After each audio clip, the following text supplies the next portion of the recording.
சாலி நெல்லில் சிறைகொள் வேலி 1000 விளையுண்ணா காவிரி புறக்கம் நாடு கிளவோனே.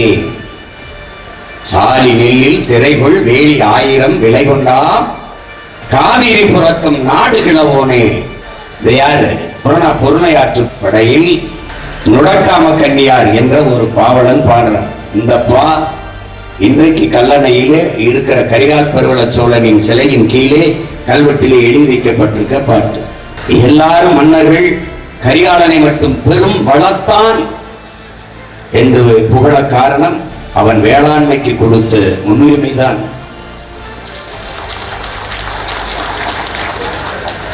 கட்டு கலங்கானம் கதிருளக்கு நெல்கானம் எங்க சோழராஜா சீமையிலே. கட்டு கலங்கானம் கதிருளக்கு நெல்கானம் எங்கள் சோழராஜா சீமையிலே. மாடு கட்டி போரடித்தால் மாளாது சென்னல் என்று யானை கட்டி போரெடுத்த அழகான தென்மதுரை. அது வெறுமதுரை சொல்லலவே, யானை கட்டி போரடித்த அழகான தென்மதுரை.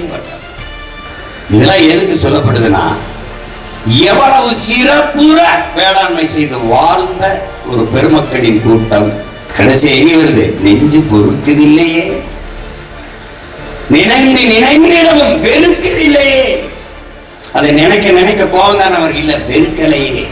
கஞ்சி குடிப்பதற்கிடா அதன் காரணமும் இவை என்னும் அறிவும் இல்லார்.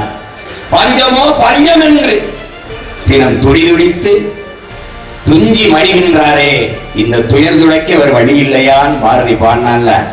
அந்த வழியை உணர்ந்து வழிநெடுக போராடி வந்த பெருந்தகைதான் நம்முடைய பெரிய தகப்பன் நம்மாழ்வார் அவர்கள் என்பதை என்னிலும் இளைய என் தம்பி தங்கிகள் புரிந்து கொள்ள வேண்டும்.